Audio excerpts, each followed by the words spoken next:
Welcome to Sober Banter. Today is going to be a girls' banter. Colin is at work. It is just me hosting solo, and my name is Rachel. And I am joined by such a bright light. This is Heather. She's a startup tech pro, book lover, world traveler, and someone who not only did she quit drinking, quit your entire identity, job, hustle, and reclaimed your life and started to focus instead of that busyness in life to focus on living alcohol free. So, welcome to Sober Banter. Thank you. Yes, you introed me wonderfully. So thank you. I have been sober for 18 months. Congratulations. Yes, I'm just going to give myself snaps for that. So I, Awesome. I agree. It even feels surreal to say out loud. And just for further context, like I'm 35 and thinking about how almost like I feel like my biggest regret is not doing it sooner, but I'm so glad I made these changes when I did. It has been the most life-changing 8 months, and in a lot of ways, I've become unarmed, right? So many things were interconnected with alcohol, and it's been this messy, beautiful journey of untangling. And like you alluded to, I quit all my vices at the same time. I'd been working at a company for over a decade that just honestly was not setting me up for an environment to have boundaries or to really lean into sobriety. I was numbing with alcohol and busyness, and I quit all my vices at the same time. I quit my job, I quit a lot of my volunteer opportunities or board seats or just things that I was filling my space with to really untangle. It was crazy to learn that what I turned to for the distraction was actually the root cause. I was the one playing the active role in letting the chaos and that ear splitting volume into my head. And so getting sober started with me working on my drinking, but it ended up with me working on anxiety, anger, trauma, my health, my nervous system, and my boundaries and or lack of, my people pleasing, intimacy, just so much. It's been being present in every activity and place and experience. And it's changed everything, right? It's changed how I spend my time, how I travel, and how I view relationships. And as you know, you sit deeper in the good and the bad things without alcohol because you're not numbing. And I think for me, the biggest fear was realizing that I don't think I'm better than anyone who drinks. I just know I'm better than who I used to be. And that's what I, Bingo. I love that so much because I can't emphasize enough. You said it so well. I don't, other people that drink it really is not like, I'm better than you, I'm sober. yeah. I know that either A, you don't drink like how I drink, or you don't drink or turn into a monster at times. I was just going to say a monster. So I'm like, so either I am looking at if you're drinking near me, I'm either like, that's baffling that you can just like Yeah. do that. And that it's like A glass of wine at dinner. I'm like, ooh, it's like an art. Actually, I'm probably not even thinking about it. I'm probably focusing on my drink, my thing, my attention. Really now in later sobriety, so you're 18 months. I think at around probably a year to 18 months is when I don't focus on other people as much. agreed. That is something I actually just met a woman who's about 6 weeks sober, and I've been chatting with her and, hyping her up. I told her, "You think about alcohol probably all the time still." I actually don't think about alcohol as much anymore, but I think even less about what other people think about my alcohol. And I agree. It's like very much that. And for me, my biggest thing was like I hated myself. When I would drink, like you said, you turned into this monster. Mine was less of, you know, embarrassing myself at the bar. Mine was the day after self loathing, self sabotaging, self punishing hatred of myself. I just went so dark and so deep. I felt like I saw so much success from drinking, right? Like I operated at this high capacity life of the party. Was single and always had the stories. I felt like I was relevant to all my friends because I was like the fun person. I would remind myself, like, half my friends, when we go out on a Tuesday, this is their like one night of the month they go out. It's my Tuesday. I was just operating at this capacity where it was like, every night was like a bachelorette party kind of thing because I felt like my brain and my identity was it. But what no one saw was the hatred I had the next day for myself.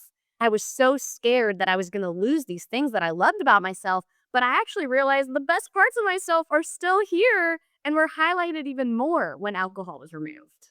I can like 1,000% identify with that. And one thing I think even further that I've noticed, at least for me, is when I talk about being the life of the party, being friends with everyone, I didn't realize how much I gossiped until after, and it was a people-pleasing thing. I don't even think I was trying to gossip to trash talk. I think I was doing it because if I brought the juice to the bar, I had something worthy and, like, let's drink over this. And I'm not thinking about the other person who I'm hurting, who I'm talking about, and they're likely friends with them. That's where the next day you have people like, "Hey, probably shouldn't tell Rachel this anymore because she's gonna go to the bar and gossip." And that's where a lot of the self love, because I felt so in it, and then I hear what I said. A lot of it wasn't true, a lot of it was embellished. Totally. I think I got in the moment, and I really think there's a part of the alcohol that made me think it was true. I sold it because I think drunk Rachel really wanted the gossip to be real, I agree. and I felt like a terrible because I know inside I'm a good person. I just wanted to be included. I relate to that. I think my biggest fear in life is to become irrelevant. And I watched my life not go similar paths of everyone else, right? By 35, most of my friends are married with kids. And I felt like if they're ahead of me in the family department, I need to be ahead of them in this whole other part of life. So I'm not irrelevant. So that when they're talking about these things, I can bring something relevant to the party. But I'm with you where my things I was bringing to the party were destructive behaviors or things that were not aligning with myself. Like even just pushing myself professionally in my career was to stay relevant. And I totally relate to that, where I feel like I ended up sabotaging some people. And I remember someone asked me if I was afraid to lose friends when I stopped drinking. And I told them I've already lost the friends that I was going to lose because of being a bad friend when I was drinking. So I absolutely agree. Mine was less about being afraid of losing friends because I had already been that bad friend and I already lost the people I was going to lose. I lost so many friends when I got sober because most of the people, if I wasn't drinking, I wasn't someone they really wanted to be around. I wasn't even someone I really wanted to be around at first. Yeah. And I can just so relate to that. For me, I kind of dived into a because I feel like the steps helped me re-identify myself and I really did stick with that. So, what was your beginning like? Because I know for me it was weird. It was so weird to be like, who am I? Yeah. Because alcohol was my identity. On the sort of timeline of mine, right? I felt like I was constantly proving to myself that I was an alcoholic. I didn't feel like I fit the mold of an alcoholic. I used to think like, oh, I don't get up in the morning and drink a handle of vodka in a brown paper bag. And I learned, right? It's not about the frequency. It's not even really about the quantity. It's like, for me, it was the amount of energy I was still putting into drinking and thinking about drinking and even when I'm in sober seasons, I'm still spending my time thinking about drinking. I did dry January for 7 years to prove to myself that I could binge drink the rest of the 11 months of the year. Because if I could be sober for this month, I'm not an alcoholic. So I was going on all of these sort of like cycles where I was still pouring my energy into thinking about drinking, right? Or like you said, I was watching everyone else drink and I was thinking like, oh, well, I drink similarly to them. So if they don't have a problem, I don't have a problem. Well, Valentine's Day 2022, maybe, I remember being home alone, self-loathing, just this whole thing, but I had been drinking at this season. But I told myself, where can I go to feel better when all my friends are out with their husbands? So I actually went to AA. And I remember sitting there. Really? Yes, first time ever. I just walked in on Valentine's Day and I was like, this feels like a safe place to be. But I felt like Damien on Mean Girls, though, where it was like, she doesn't even go here. I was hearing all of these people have already cleaned up their lives. So I felt like I needed to go clean my life up before I could go to AA, right? It was a great experience, but I felt like, okay, the perfectionist in me, I need to go clean myself up. So I actually never went back to AA until my 1 year anniversary. I was like, damn, I'm going to go get my sober chip. So then I went back to AA, but I didn't really like follow the typical AA. But what I did do is I am a community centric person, right? Like in my friendships, in my life, in my career. So I did the same with alcohol. While I didn't do AA formal, if I actually look back at it now, I absolutely did all of the steps. And I found community who had been through AA to sort of be this pseudo sponsorship aspect. For me, again, I'm such a perfectionist. I literally looked at my calendar and I was like, if I can't go to every single one of these AA meetings, I'm not going to do it because I'm all or nothing in drinking, all or nothing in AA. So I found the community, right? Like I made this really public. So I stopped drinking. We can talk about that in a second, but I just basically got really public with not drinking. Like told my community, told my friends, told my family actively at the end of the day. I would say probably my first 6 months of sobriety. I would sit down at the end of the day with a journal and I'd be reflecting on how did I feel? How was each interaction? What was hard for me that day? Who made me feel good and who made me feel bad? What Instagram accounts do I need to unfollow? What places do I need to not go back and do?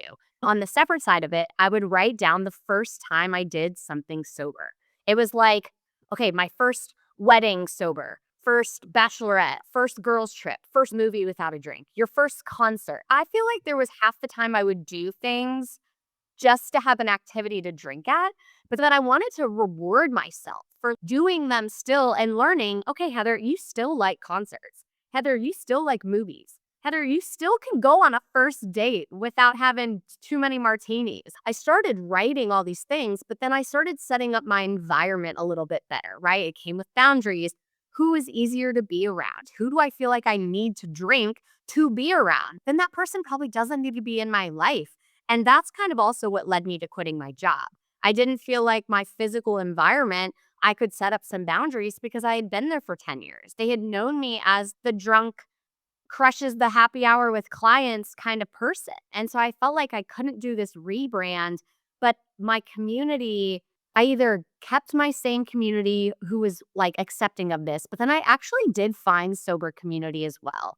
So again, I live in Austin and I think Austin does community better than most places. But two, Austin is very pro sobriety. We've got Sands Bar, which is like a full NA sober bar in Austin. We've got Deer Dry Drinkery and some other sober bottle shops. We've got probably 6 or 7 sober influencers. We've got different community events. You could do something every night of the week with a sober community.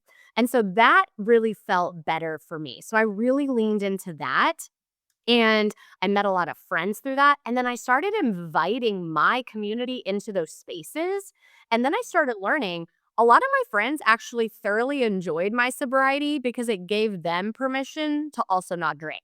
I had friends being like, hey, do you want to grab dinner on Tuesday? And I'd be like, oh, they actually want to spend more time with me because they know they don't have to drink tonight. They can go to dinner without feeling the pressure as well that, oh, the person across from me is going to order a drink. Now I can't go to dinner on a Tuesday because I can't be hungover on Wednesday for that meeting. A lot of people spend so much mental bandwidth thinking about if they should be drinking. And when you just cut out like, oh, you don't drink anymore, the decision fatigue went away. You touched on so many great things. And I want to say for number one, I think there are so many people out there that have that experience that you did with AA, that you go in like you did on Valentine's Day. Yeah. And it is that Regina George that like, does she even go like in the hoodie, zipped up? And that was one thing that kind of had me walk in a different direction or look for something new rather, because I still say the steps saved my life. And I am always in debt to AA for helping me because that's what did help me. But I watched that happen at times, especially with older members that grew up, I guess, in a stricter way, and that's what worked for them, great. But I would see them kinda shun these young people. I'm so, so, so thankful that you still wait and sought out because there are a lot of people that you go into an AA meeting, you get that kind of feeling, right? And then you feel you have nowhere to go get help because now you don't fit in with the crowd you're in. Now you can't drink, you can't fit in there. And you went tried to go to an AA meeting and now that feels uncomfortable. And that is one of my biggest, if I could change something, it's some of that stigma because I feel like they're the only ones keeping the stigma alive, Yeah. to be honest. And I know that's a bold claim. A is amazing. And I have so many friends that I have literally leaned on their AA experience. And it's actually amazing. So, fast forward to now, it's crazy, right? I've been sober for 18 months and I actually have a boyfriend now. And I met him at a sober Friendsgiving. And I told everyone that it was pretty much all people who'd gone through AA. A girl I'd met on Instagram invited me to this Friendsgiving. I went. Didn't know anyone, met someone there, and we've been together for about 7 months now. But he went through about 7 years ago, and he had such a great experience. He has all these friends through it. He found mentors through it. But I will say, I think people who got sober 25 years ago, it is so different now when you're getting sober. There are non-alcoholic options that can make it easier to get into. There are accounts and like people are public. People who are not even quote unquote in recovery are very proud to be sober. So I feel like the stigma is shifting. And so the community has shifted with it. I have a lot of conversations with him about it that I'm like, that's amazing. You have friends who have been sober, but I wasn't sober in the pandemic. I want to talk to the people who have recovered from these aspects. So I agree, like finding a community that works for you is so important. I really leaned into books, podcasts, conversations, social media accounts, and kind of leaned into that. But for me, also, I feel so lucky that I had the day I stopped drinking is actually wild. I was on a girls' trip with my best friend. We were in Asheville, North Carolina, and we were so hungover the next day. It was terrible. And I was miserable. It was a day that I was so excited about. We were going to the Biltmore at Christmas. And I was too hungover to even enjoy it. And we're sitting in this like Bojangles parking lot, just hungover, trying to get chicken fingers into our stomachs. And that night we were sitting at this nice dinner and I look at her and I say to her, and I said, Kate, I'm going to order a nice glass of Chianti red wine. And this is going to be the last drink I'll ever have because I'm going to reclaim this on a high note. I can't start sobriety being hungover and I can't start sobriety in a negative headspace if I'm going to do this. And so I told her. So I wanted to start sobriety in a positive way. I had this conversation with my best friend, and Kate essentially looked at me. I said, do you think that I could do this? Like, do you think that this could truly be my last drink? And she said, yeah, I do. And there was so much seriousness in this person that just has seen me at my best and my worst and all these things because she believed in me. I believed in me. And we were actually going to Europe a couple weeks later. And I told her, I said, I'm going to really need someone in my corner, right? We were going to a wedding in London and then we were traveling for a couple weeks. And then I ended up solo road tripping around Ireland. And I said, I'm going to be in a lot of drinking areas. I already booked my ticket to the Guinness Brewery in Dublin. And she was like, I think you're going to learn that you do not have to change or lose the things that you love doing. You're actually going to love them more. And that's why I started my journaling of every activity. Like literally, I wrote like first brewery drinking in NA. I loved it. Yeah. And it was just all these things. And so actually, that's even what my necklace says. It says she believed she could, so she did.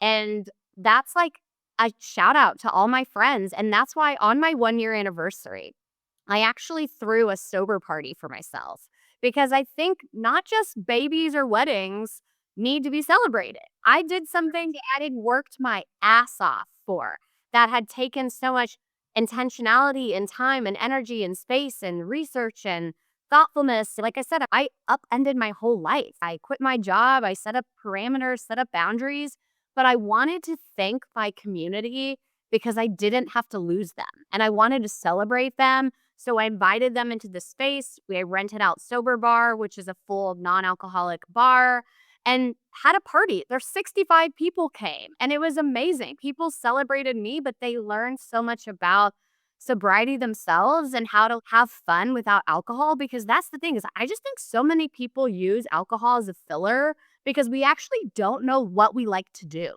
Like, truly, if you ask someone, what do you like to do? Or what are your hobbies? People hate that question because it's normally, oh, I like drinking on a patio with friends. And same, now I'm drinking athletic versus a local craft IPA. But yes, I think the fact that I didn't have to lose my community, I wanted to celebrate them. But I also challenge everyone who's listening to this, invite your community in to celebrate you as well, because having a sober party was truly awesome. The amount of people that told me, because of your publicness about this, or because of the way you had a sober party, I want to do something similar. I want to celebrate starting my LLC, or I want to celebrate this, or like just other milestones that are not normally traditionally celebrated. And I just think that's a big part of how I got sober, was treating it like a positive thing. It wasn't like something was taken from me. Sobriety wasn't a punishment because I was a bad drinker. It was actually a reward. And I just needed to create and facilitate an environment where I could be sober with the people around me, the city. Like I said, Austin is an amazing place to be sober, and I feel super lucky. But the job that I was in, the relationships, how I was dating, how I was spending my time. We had our Chianti, we went to dinner, we went home, we went back to our Airbnb. A couple hours later, I told her, I said, what happens if I drink again? What if I do this? Like, I started just like shame spiraling of like failure aspect. Essentially, what she said to me was, like, you need to do this for yourself, not to prove to other people. And everyone always hears that, right? Like, you do sobriety for you. I read this book called Not Drinking Tonight, and it was talking about how when you're dating or when you're married or when you're a mom, there's other people who are impacted by your sobriety, right? Like, I know a lot of people where the woman doesn't drink and her partner does drink. And I think to myself all the time, like, this is actually a perfect time to make some really big life-changing decisions, because all I'm doing is focusing on myself. I needed that time and space to focus on myself, but I had this person who is really integrated into my everyday life, who was there to root me on, right? To cheer me on, to create situations for me. Like, her and her husband have done things like sneak 6 packs of NA beers into bars or weddings, because they both keep NA in their car, because they're like, what if we get somewhere and there's not NA? Like, I started having friends who started incorporating that into their operating rhythms. Were like, well, if we're going to go to dinner, I checked and there's no non-alc on the menu, or there's not this, or like that dive bar might not be the best place to watch that sporting event when we could go to this patio, which feels a little safer.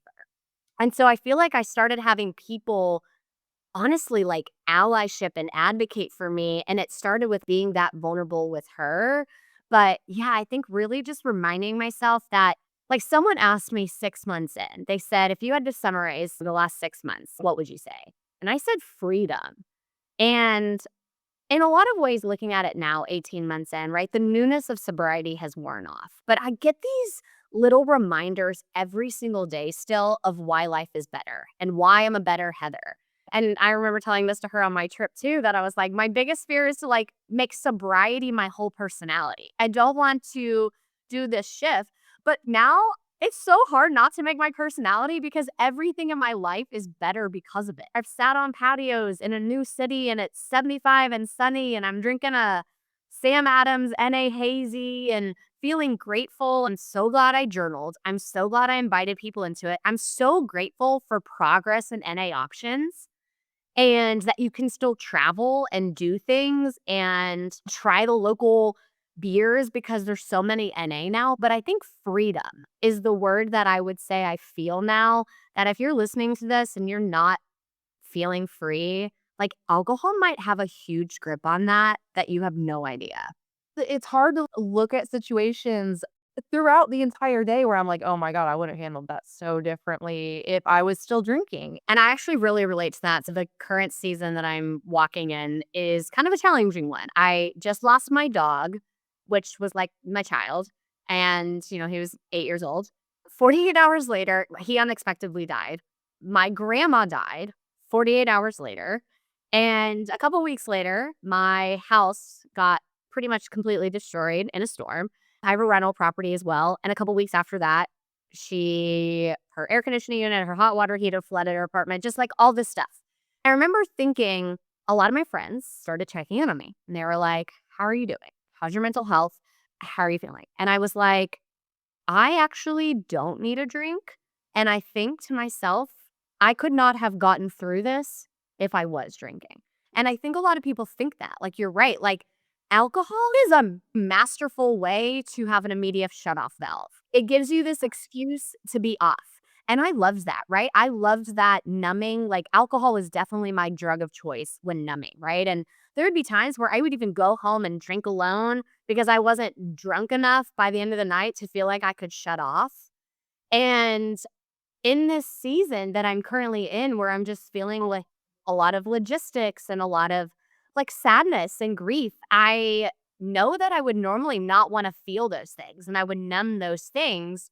Knowing that you can navigate things better because of sobriety is amazing. And again, back to the point of like journaling about that, you only know that when you can reflect on that. But I truly believe that. Like, I could not do the season that I'm in right now if I was drinking. And I like 100% relate to that because there's just no way I'd be able to podcast. This whole podcast was started off the fact of not drinking, but it is really hard to not have instant gratitude almost every day. Yeah. And I also relate to being like, because I'm 31 and I'm like, is my whole identity, am I going to be like 70 years old still talking, bantering about alcohol? There is something about that being that low and that instant gratitude that is just like something you can't get anything other than addiction or Yeah. alcohol. And I actually feel really lucky. I go to a church here in Austin, shout out Red Rocks, Austin, where my pastor actually did an entire series on addiction, mental health, numbness, etc. I feel like that was super contradictory to talk about in the church. So it was amazing that they did. They asked this question at the end, right? He said, if you knew you could make a choice that would make your life better, would you do it? Because there's a parable in the Bible where Jesus asks, do you want to be well? Do you even want to be healed? Not even to make this religious, but I started thinking about that question. Would I do it? If I knew I could make a choice that would make my life better, would I do it? And I think for the longest time, I kept trying to just grip control to make changes so that I didn't have to do the one thing that I knew would make my life better. And I agree. Like, someone might stop drinking and their life not might dramatically change as much as mine did. But when I got asked that, I knew in my gut that drinking would change everything. And I was so scared to stop. And so it was the second that I stopped, I just started seeing the ripple effects, right? And the newness of sobriety has worn off. But there is something every single day that I see that I'm like, woo, thank goodness for sobriety, right? And now I'm dating this wonderful man. We've been together for 7 months. We just went to Mexico City last week and we're both sober. And I told him on the flight home, we're sitting there, neither of us are hungover. We both felt like we stayed up to date on work and life. Like, we get to rest on vacations. And I remember telling him that I was like, I am so grateful that you and I get to live fully in these places, right? And I think there's so many people that are like escapism with it. And how I look at travel, like at first I was afraid that I would lose travel, right? And my whole wall back here is like a travel memento wall. And I was so afraid that I would lose the love of traveling, but now I don't. And I get to have this partner that travels the same. And I agree, it's that freedom. Oh, it's so good. It's such a freedom. When I've traveled now in sobriety, I can't imagine why I would want to drink because it's so beautiful. For example, one of the things, and I would have never done this had I not been sober because I would have been focused on the bars, hungover, trying to get back from the hangover. Most people don't think about drinking like that, but that's how it ruled my life. That's how I knew it was wrong. But we're doing this meditation in Sedona and we're in the vortex. We hear the vortex is more like a cell tower than anything. And I can't imagine being hungover, being tipsy, how I would miss this beautiful moment.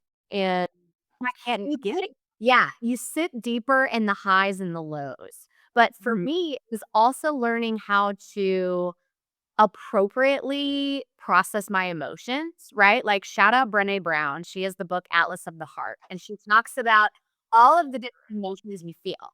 But to me, I was only feeling a small range of, happy, sad, angry, tired. When I stopped drinking, I actually had to learn how to appropriately define what I was feeling, how to process it, sit deeper in that processing, but then move on from it versus just hovering in that space. So I absolutely agree. You sit deeper in the lows because you're not numbing, but you sit so much deeper in the highs too. It is incredible. Absolutely. Oh my god, Brene Brown is who I wanna be. Like, literally, when I got sober and I've gone back to school, I've almost changed from psychology to social work just because of Brene Brown, because I'm like, one of the things and I've used it in sobriety for so long, and she's sober. When she talks about choosing a moment of discomfort over a length of resentment, and she talks about grabbing her ring and, like, she'll say something tough to her husband and be like, Would I rather have a moment of discomfort or create a resentment?" That is what the 12 steps taught me. Yeah. And in a more modernized, nicer, Yeah. inclusive tone. Yeah. I think the thing about, and I've talked about this, is Bill created this thing that saves so many lives.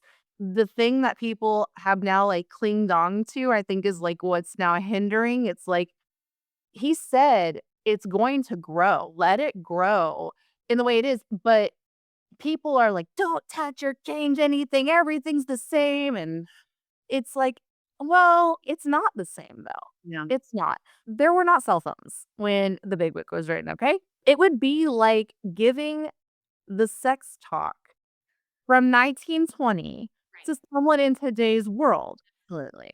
Rex is the same, the steps, that's all the same, but we didn't have to go into detail about pictures, sending selfies, talking about online. Language has changed. Yes. What's the website? The OnlyFans. Like, those things did not exist. And so I think, and especially like you talk about the promotion of alcohol, Yeah. that wasn't around when well, I mean, it was to a degree. It's the only kinds of ads you see on Super Bowl. Right. So, And that's why actually speaking of the Super Bowl, I loved how many NA ads there were at the Super Bowl and how many people are putting their ad dollars into that. Even some of the big brands like the Heinekens and the Modelo's, and I love Blue Moon Zero and Corona Zero, and they're making quality beers. But I'm glad they're also giving their ad spend dollars to this movement.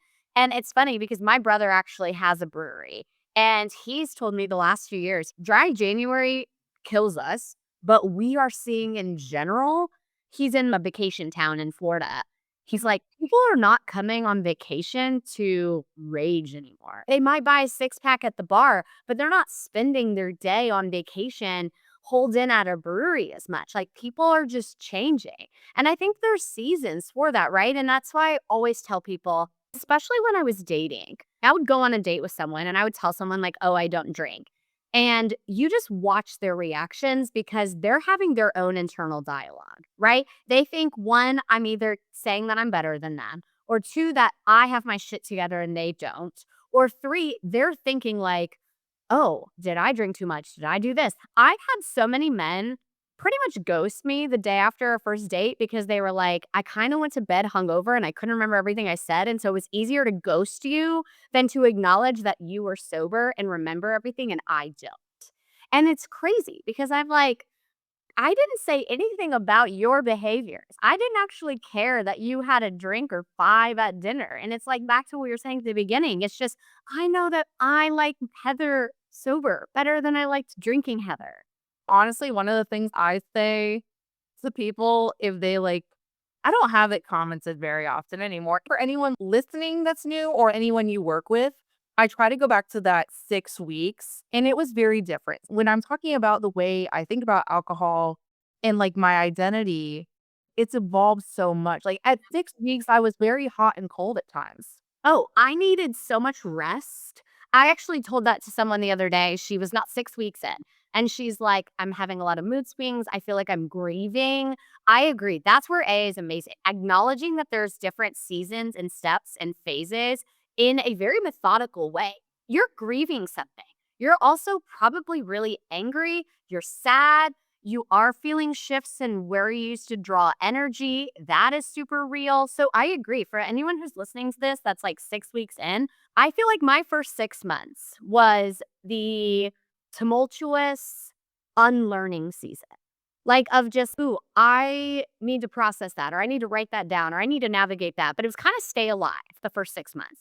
And then my second 6 months was add back things into my life in a positive way with boundaries, with space, with these conversations. And so then I feel like probably 1 year in was the most that I ever felt like myself. Like it took probably one whole year. And I actually never used the word alcoholic until I was 1 year sober because I can't not, because I thought that was too big of a word to label what I was feeling. But there would not have been this much positive change if there wasn't a big word with it. And back to my best friend on our girls' trip in Asheville. I remember telling her, I was like, okay, I need to stop drinking. I need to learn to moderate. And she was like, how about you give it a year and take this super seriously and treat it as extreme, like the language of I'm an alcoholic, and see what happens. And I remember thinking to myself, I can give it a year. So I'll be honest, I think probably my first 6 months without drinking, I went into it thinking this is a year-long thing. And then on month 7, 8, 9, I was like, oh, fuck, I can't go back to that. Like, I am having too much positive changes to not take this as seriously as I should. And so then I actually started using the language like, I'm an alcoholic, or I was an alcoholic, or I'm recovering from alcoholism, because you can't not use that word and see all of the goodness of the changes in my life without acknowledging that there was a problem. I totally agree. I mean, I cried the first time I said I was alcoholic. And there is something about like the more time you spend, like if you're in the rooms of AA, it the word just becomes such a normal part of the language. Desensitized. I totally relate to the sense of the word alcoholic because there is still a stigma attached with it. Absolutely. And I see this, I'm very open. One thing I was told that didn't feel very good, but after 1 month, I felt so happy. I didn't think I could make it a month. I could never make it the dry Januaries. And make it a month and like be happy. That was like, and like envisioning that I wasn't saying never, but I'm like, accepted that I'm an alcoholic. I have a problem. I posted on Facebook and I started posting and I got kind of told, hey, really shouldn't be putting that on social media. The arguments like your ego, you don't want to represent AA because if I'm involved with the program and then you go relapse, you're going to be a bad reflection of that doesn't work. I'm like, so you're kind of contradicting because you're telling me my ego, I'm not the end all be all. But can I also not be the end all be all that they're going to think I represent AA because I don't think I'm that big? There's a lot of contradictions of that. A lot of people think they have to hit a rock bottom to make a change, and you don't. That's what's amazing about it, right? And I think women, like all the women listening to this can relate. If you're not drinking, you're pregnant, right? That's what people associate with or things like that. But now it's so much more normalized to just not drink. For the longest time, it really was that extreme. I absolutely agree with that. Oh, people thought it was heartbreaking that my first 3 months, everyone thought I was pregnant. And I'm like, nope, just alcohol. I might be grieving that too. Like that might be a whole other layer of what it is. So also in the book, Not Drinking Tonight, I thought this was a wild thing that I learned. That alcohol is the only thing that when you're not doing it, people have a problem with.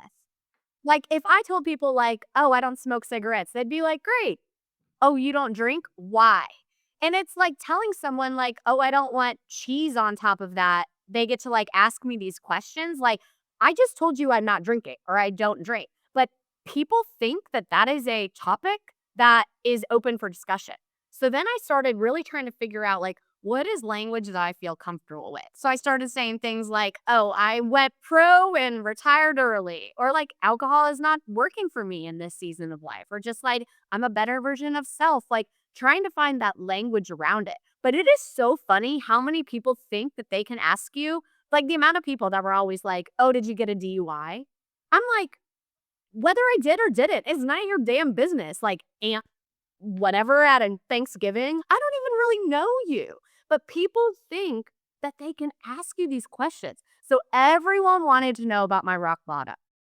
And when people were learning I didn't really have one, they were like, "Oh, so are you actually an alcoholic? Did you actually do this? Look at these life changes." So let me tell you that when I say my husband and I, we got sober on the same day, and people always the first thing asked, like, who went to jail, Yeah. who's divorced, who threat and it actually surprisingly because of how much we did drink, how and we at the end, I mean, it was a lot. I'm surprised someone didn't say something, sooner. But yeah, I mean, every single time it was must have been a pretty bad day. Must Absolutely. have the cops called. DUI. That is not something to be ashamed of, regardless. People think that there has to be like cause and effects. Like it has make it make sense. Like must have been a rock bottom because that is what we hear. Like you court ordered AA and now you're sober. People are actually just making better life choices for themselves because they're listening to their bodies. They have more access to information. Representation is key because people are probably watching you and they're like, I know how she used to drink. And if she can be sober, I can be sober. And I remember people used to say that to me. And at first I was like offended. They were like, oh, if you could stop drinking, I can stop drinking. But I remember people telling me that at first I was offended. And now I'm proud because I'm like, yeah, I did this. So like you could do it. And the amount of people that now have followed in that footsteps because I've encouraged them and championed them, it's amazing. And so that's when I told myself, I'm like, I can't stay quiet about this. I have to be public about this because I want other people to find the same freedom that I have found. And that's exactly how I felt. I can tell you that I would have been louder sooner, faster. Because I'm all or nothing. I was perfectionist. Like, I had to do the steps, I had to follow the traditions, and I had to learn about it. I did studies. I went to the ends of the links until I realized, and I mean, it was probably 2 years that I was like, I got really heavy in meditation and something didn't feel right. And it's like when you start being that authentic part of you, when you feel like you're being put in a bubble, that no longer feels good. That used to be my safe space. Yeah. But now I'm like, something doesn't feel right. Like, I don't like that I can't put stuff on social media. I have positive and negative reached out, but that's another thing I feel like I don't emphasize enough on the podcast anymore.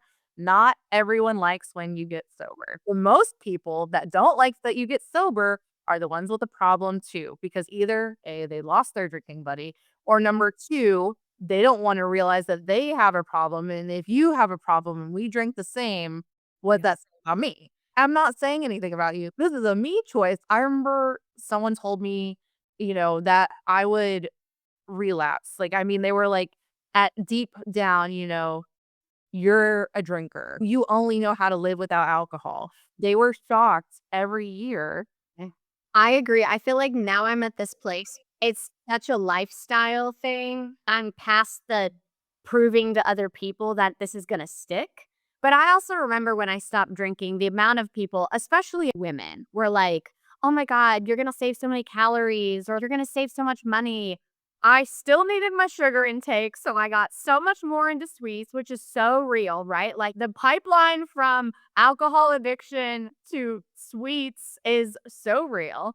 But also just I didn't save money because I was buying non-alc and a mocktail at a bar is like $2 less than a drink. That's their motivator is like lose weight or do this. And if you're health conscious, right? Like you can't be a marathoner and a drinker. Like you really can't. Like maybe you can casually do both. But like there is a huge thing within that. And so I feel like that's also been getting a lot of momentum, right? And there's this like joke. I feel like people in their 30s are like the Harry Potter. You get into your sorting hats. Like you're either going to grad school, you're either getting sober, you're either running marathons, you're either having babies. Like there's the sorting hats. And I mean, I think there's a lot of crossover between, but I agree. Fitting into the bucket and the label, but not doing it for the right reasons, but being okay with like pissing off some people for your sobriety because misery loves company. Not everyone likes that you're happy.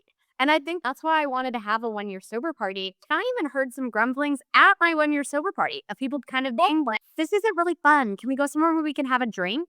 And I remember thinking to myself, like, you're in a room with 50 people that you love, and you can't just sit and have a conversation with them when you're drinking a non-alcoholic espresso martini that is fabulous because you need that numbing. Like, you're not having fun at my party because that says something about you. I agree with that, but I had to put up boundaries. I had to grieve that. My friend that's newer sober, I told her, you might go home from every social interaction right now and feel really heavy, really sad, feel like a lot of people are looking at you.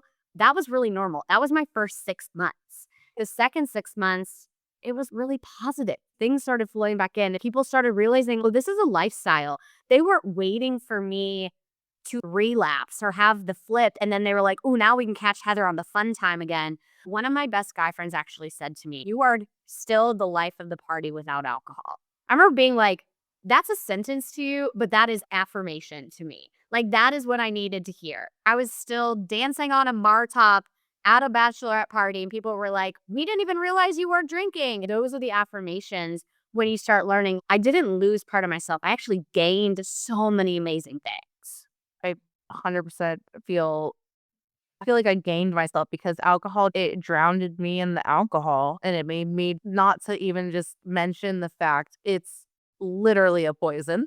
It to your point that I've started thinking about with the culture of, no, you don't have to hit a bottom. You don't have to have a DUI, a challenge that I've tried to think to myself, like, what's like a level of like how you can kind of try to define your relationship with alcohol. If even taking a month off, if you're like, could you stop drinking alcohol for a month? And like you hesitate, I would challenge to say, how are you using alcohol in your life? Yeah.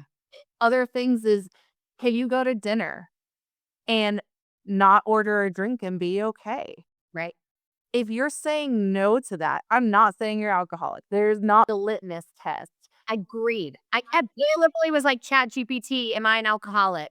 Like, there's a mistest. I'm with you. But I would say that if you say, I wouldn't, and a lot of the answers like, well, why would I do that? I don't want to. Okay, well, then alcohol's probably taking up more brain space and bandwidth than you're probably realizing. Because Oh, yeah.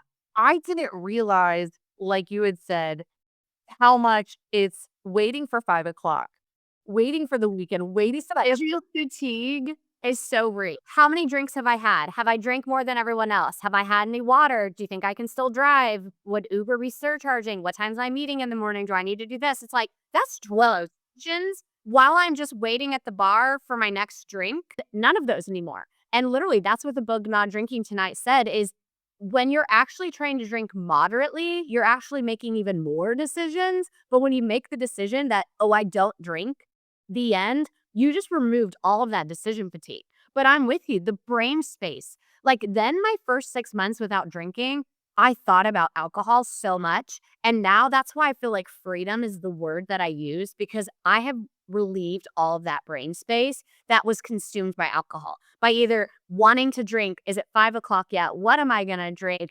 Do they have drinks at this? What time is happy hour? So many thoughts. Yes. And it's totally normal. And I do remember I went through the 7 stages of grief at random different times. And some of the things that did help was talking about it. Number one, like finding someone talking about it. Yeah. It doesn't have to be like there are people look online. I mean, there are so many Instagram accounts now, but There's so many terrible things on social media, and then there's so many positive things. For me, finding sober community on Instagram, unfollowing a lot of accounts that really are not great for you, and plugging them in with sobriety things and encouragement and sober events. And now there's literally sober everything, right? It's like I'm a part of a sober walking club. There's sober dating apps. There's sober events in your city. There's sober events online, sober coaching for women, group coaching, etc. Now it's everywhere. My For You page, I'm like, I love this shift. I love that. I guess I don't remember what I did about social media in the beginning. I feel like it's naive to say 3 years ago, obviously. I think just stuck, like I said, I'm a lot like you, perfectionist, type A, all in or nothing. And so I went all in. Yeah. But I think a lot of the things that I had the hardest time with was the resentment I had with myself.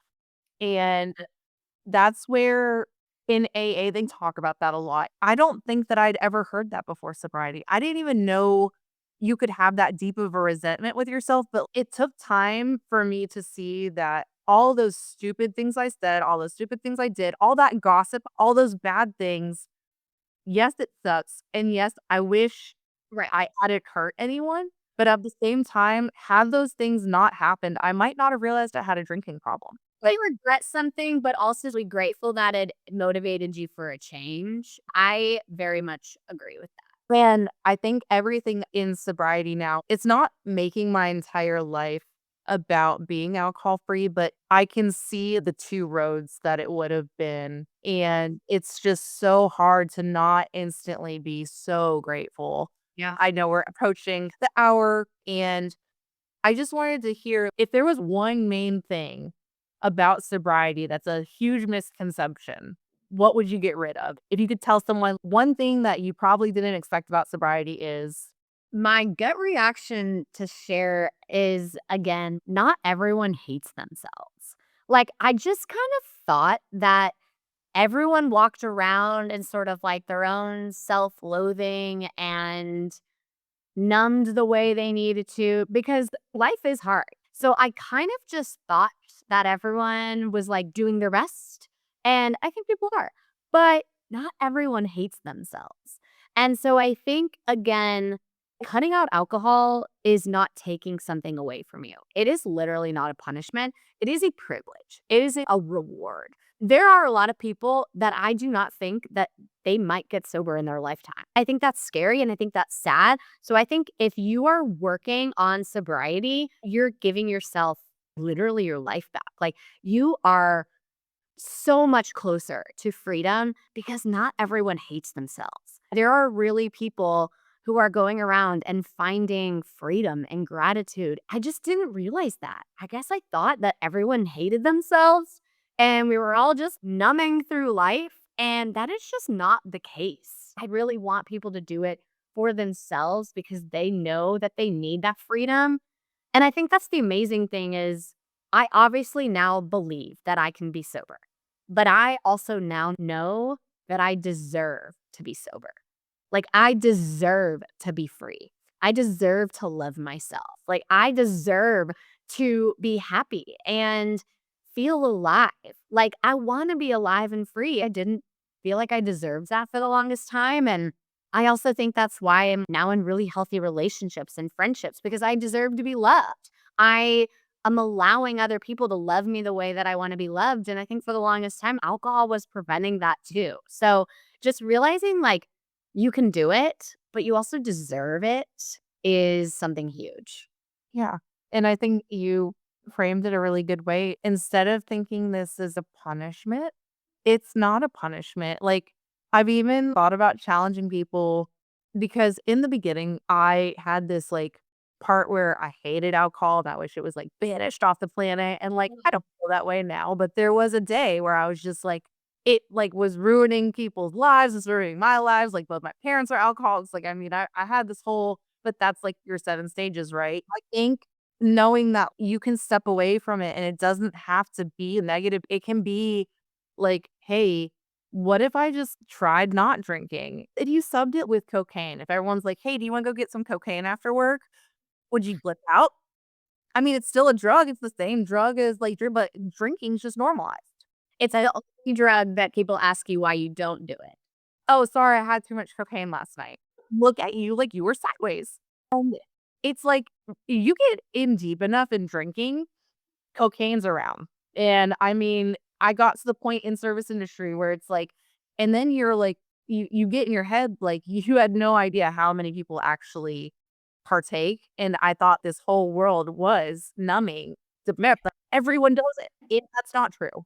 If you think there's this big world with drug use, drinking, there's an even bigger world of sobriety, and it is so much more fun. Then the community is inclusive and accepting and they want people to be a part of it. It's like the cult that everyone's like, come join. We're obsessed with each other. And it really is such a positive thing. Thinking about my boyfriend Henry on our first date, I remember already thinking, he gets it. I don't have to explain this entire part of me to someone. Alcohol was never a part of our relationship. It's something I still talk about every day in my life. But knowing that alcohol is what led to 99% of my relationships ending, knowing that that's not even a fear that I have in that is amazing. I totally agree. You get to start at this brand new baseline. The sober community is so insanely inclusive. Like, people genuinely want to welcome you into it. And I think that's what's so awesome about it. Find community, get involved, stick with it, realize that you can do it, but know that you deserve to be doing it. I love that. You deserve it. And I think the other cool thing is right now you have just such a positive, happy aura. I think the other thing that's great in the sobriety community is I can share about a shitty situation. You talked about you had a really rough time with your house. I'm still sorry about your dog. You could go to a sober community and say, I just had the worst day ever. And they're not going to be like, oh, what a party pooper. They're like, oh my God, me too. I've totally been there. And like, hey, what can we either, "Hey, it's okay, go stay home, go get rest tonight, go take care of yourself."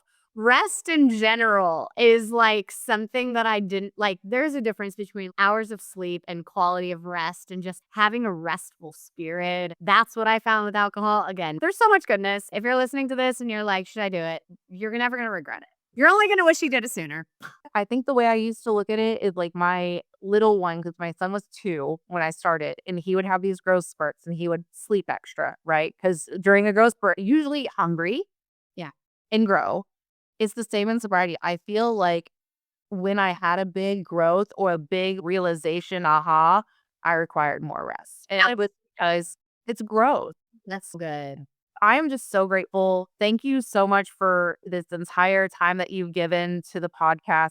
Who's reaching out? If you have questions or you want to share more, because this is real, this is your life. This is not perfectionism. This isn't proving it to someone else. This matters. So 100%. I've had over 25 guests on this podcast, and not one of them has ever been like, I regret getting sober. And it's just like you are such a joy. Thank you for sharing some of your story. Thank you for being, and I'm so glad that I will tag you. So if anyone wants to reach out, I have your Instagram. Do you want me to put your email as well? Or like, yeah, or I was like, I'll go look at what you put for what I can put for following. Again, just thank you for coming on Sober Banter. Yeah, I look forward to having everyone hear this episode. It's such a great resource for so many women and men. I think the women too. So thank you so much. bye.